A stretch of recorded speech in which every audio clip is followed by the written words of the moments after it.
Hello and welcome to the channel. My name is Drew. This is JustAGuyLinux, and this is day 4 of the 60 videos in 60 days challenge. Now today we are going to be talking about openbox. The last couple days we looked at tiling window managers, BSPWM and i3. Those windows automatically arrange in grids, keyboard-driven workflows, minimal mouse usage, whereas openbox is a stacking window manager. So let's be clear about what a stacking window manager is and does. I'm going to go to workspace 2. I'm going to go ahead and open up a terminal.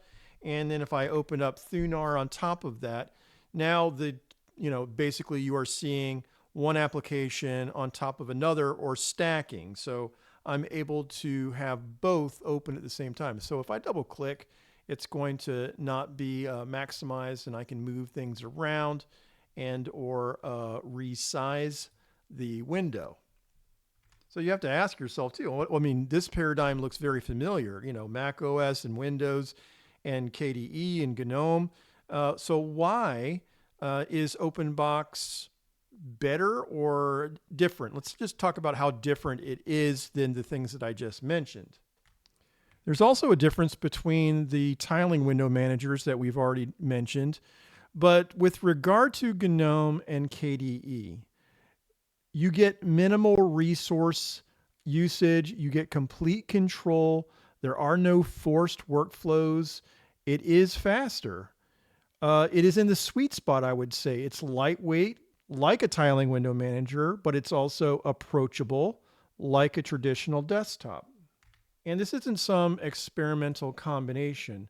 Crunchbang and Crunchbang++ has proved that Debian plus openbox is rock solid. Thousands of users daily driving this setup for years. It's perfect for older hardware, traditional workflows, or anyone who has tried tiling and said, yep, you know what, this isn't for me. Now, there's some really cool features to openbox. The OB menu generator that I kind of previously mentioned is this right-click menu, and it is dynamic. So if you do, and it's super old too, just so you know, it's actually written in Perl, just FYI. And so if you do install something that will be automatically put into this right-click menu. Also, though, I have included this kind of click up here, kind of a start. This is the XFCE4 application finder. So the question's obviously going to be, why not Rofi? I mean, you use those for i3, use that for BSPWM. Why use something different? I don't know. Maybe it's because this is a stacking window manager. I thought that XFCE application finder is a great tool for this particular project. You don't have to install the entire XFCE stack in order to get it to work. It just kind of works with limited resources. So why not? Now, obviously, openbox is not a tiling window manager, but you can use it with window snapping. So if if this particular terminal is in focus and I use super and then the right arrow, it will snap to 50% and on the right side. So same thing if I use super and then left arrow, it's going to snap to 50% on the left. If I use super and then down, it's going to center and then use 50% of the space. And if I use super up arrow, it's going to be 75% resize. So I added a super equal keybind. It is a special dual window tiling mode, 2 windows side by side. So if I just add a second window, and we're using Thunar right here, and I go super equal, it is going to tile those 2 windows like you see here. It is not automatic like i3, but it is keyboard-driven window arrangement when you want it. Now you can also just pick up and grab it and put it somewhere else. You don't have to use keybinds. You don't have to, you can do whatever you want. You can resize and so on. So anyway, You can also, by the way, right click and you say, oh, I want to put that on workspace 5.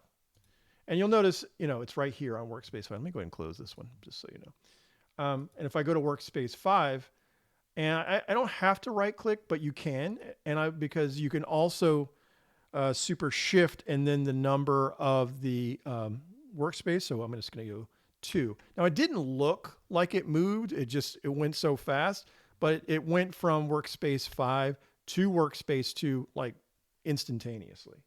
Unlike tiling window managers, OpenBox has window decorations. So if you click on this little arrow right here, this is the shade.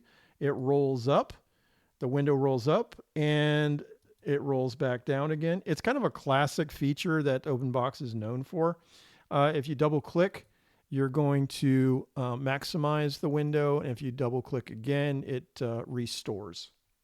Now, since I'm using Polybar for OpenBox, it's not going to show if something is minimized. So what happens if I minimize it? Okay, it goes away. So how do I restore it again? Well, if you double click, you'll see this. Oh, wow, Bash is on workspace 2. And you'll notice that, there's things that you can see in terms of what's on workspace 3, what's on workspace 4. But if you click on Bash, which is what was minimized on workspace 2, it then restores. Another way to get this, and probably a much more like GNOME type way to restore or to switch, actually. So actually, you know what? We'll talk about that in a second. But if I click on minimize and I use super and then tab, right there, it's automatically right there. And I'll just have to click on that and it restores. So let's actually look at the window tab a little bit more closely. And let's open up Thunar. Let's open up Genie. Okay, so we've got 3 applications on this particular workspace. And if I use Super Tab, okay, I can just kind of switch between them. Okay, you get it. And then, so that way you're not ever lost. You know where the, you know what's on that workspace, and you can switch between them if you so choose. Now, it was intentional that I changed Polybar for this particular project. OpenBox looks different than the i3 and the BSPWM Polybar that I used in days 2 and 3.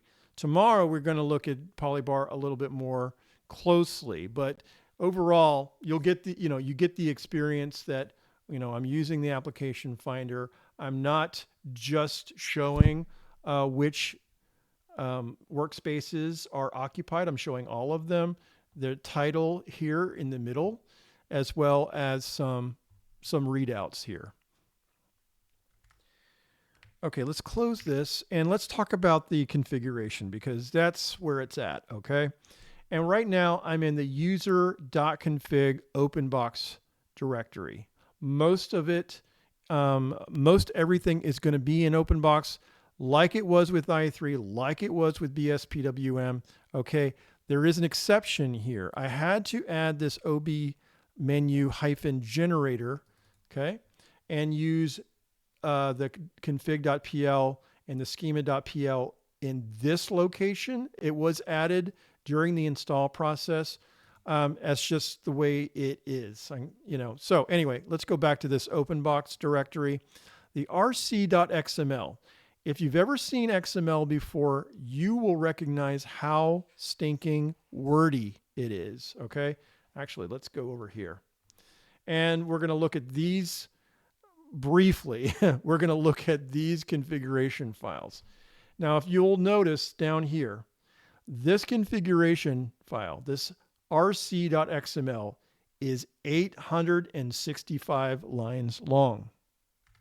So starting from the top, you're going to see a lot of things like focus, follow mouse, and so on. These are all part of the configuration. By the way, this is interesting because the theme I'm using is this Simply Circles theme, which is what you're seeing up here, as well as you can change this. So I say S is the shade roll up. So it's on the far left. So it's S for the shade roll up.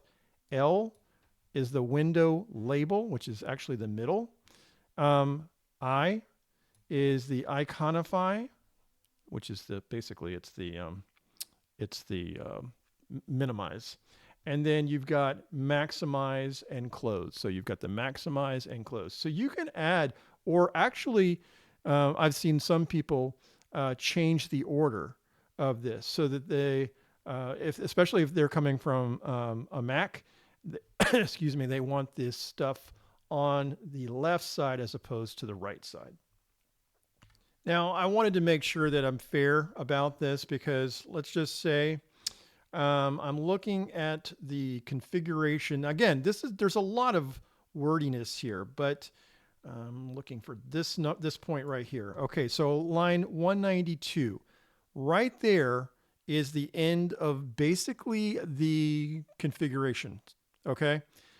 Beyond there, starting with keyboard in 193, so over 600 lines, it's actually about 650 lines after this, is all about key bindings, which is crazy, but that's just the truth. So like right here, 1, 2, 3, 4, 5 lines just to use the Windows space execute XFCE4 application finder. So it needs 5 lines to do that. Okay. Whereas, I don't know if you remember, but BSPWM, that bash script had about 51 lines, if I'm remembering, and the i3 config was about, I don't know, 60 something, I think, maybe. Regardless, this is all done for you. So you can kind of do a search and go, oh yeah, I want to change my window return execute and change that from WesTerm to a different terminal. And it's right there. So you don't have to like reinvent the wheel on this, but you do have to kind of like find where the keybind is that you want to change. And then, there you go. It's right there. So you don't have to, like I said, it's already done for you. You don't have to start with the like blank piece of paper and go, yeah, I'm going to do a configuration that is 865 lines long. That doesn't happen. It doesn't need to happen. Even here, it's like, here's a keybind. It goes from, it's a keybind that says, go to the workspace 2 desktop. So it's like super 2. And there you go. That's what that does. Oops. Now, while we're here, let's make a change just so we know that that works. Okay. Yeah, right here. Actually, you know what? This is kind of a mistake because I don't have Tilix installed. So let's just say ST. Okay, and let's save that and let's restart, which is Super Shift R. Okay, and if I say Super Shift Return, it's going to launch ST. You can see right here, it's an ST terminal. So that was the only thing that that did, but you can, if you want to use Tilix or something like that, it's real simple. That was just the change that I made. Went from Tilix to ST and it worked perfectly. So mouse bindings. I did mention that you can right click and send to a specific desktop or workspace. You can do the iconify, maximize, roll down, and so on. The other thing that's kind of cool is if I do hold the window key down and then I scroll with my mouse, I can change workspaces really quickly. I don't know if you can see up here in Polybar, but I'm just kind of like scrolling through. Okay. Because the configuration is constructed the way it is, you have your choice. You can do mouse clicks or have a mouse-driven workflow when you want, but at the same time, if you want to speed up or use keyboard shortcuts, it is your choice. It is truly your choice. You're not beholden to one particular workflow. It can be either mouse or keyboard centric. Now, I remember at the top of this, there was a theme here called Simply Circles Dark. I wanted to make sure that I address this because there are actually 2 themes working simultaneously. There's a GTK theme as well as an openbox theme. So actually, let's go over here. The openbox configuration manager. Let's actually close this. So if you want to, you can click on here and go to Settings and OpenBox Configuration Manager. Okay. And here you can actually switch between themes. There's not a whole lot already here. This is one that I actually installed for you in case you use my installer, because it's using what I consider pretty modern looking icons for the bar up here, or So also, while I'm thinking about it, LX appearance right there. Okay. And so this is the GTK theme that's being used. So everything that you're seeing in terms of the bar up here, the Windows appearance, is based on this OpenBox theme. Again, you can also, I think it's right, appearance. Yeah, like I was mentioning before, SLIMC, that's part of the configuration. You can change this, and that is something that is completely up to you. Desktops, we're talking about 10 desktops. You can go in here and change that, but this is all, again, also part of that that long 865 long configuration file. So I didn't want to mess things up. I'm not going to change anything right here, but I just want you to be aware there are two themes that are being looked at simultaneously on this. So the Orchis Gray Dark, as well as the icon theme, Colloid Gray Dracula Dark, and then you've got the OpenBox theme. All of them are active and all of them working together. Now, I did want to mention one last thing about the overall look. You've got these rounded corners here. Again, that's because I'm using PyCom and not the PyCom that comes from Debian. This is a specialized PyCom that used to be called FT Labs. It's something else now, but overall, this configuration for OpenBox is pretty much for anybody. If you are coming from Windows or Mac OS, it's going to look familiar to you. If you've tried tiling and it just didn't work out, this is something you might want to consider. It's lightweight, it's approachable, it can run on older hardware. After all, it has been around since 2002, so that's 23 years ago, and it hasn't been worked on because it is deemed feature complete with 0 bugs since 2010. So yeah, 15 years of it being solid and not even worked on. But that doesn't, to me, that doesn't really matter. I think that because it's feature complete, because it is so stinking stable, it should still be considered. So if you've tried other weighty desktop environments on Linux like GNOME or KDE, and you want to try something a little bit more lightweight, or if you've got older hardware, after all, there's a ton of older hardware just like out there ready for you to give this a try. You should give it a shot. Tomorrow we are going to be doing a deep dive on Polybar, and because we've done i3, BSPWM, and OpenBox all using Polybar, we're going to be looking at module customization and so on. So until then, thanks very much for watching, and see you tomorrow.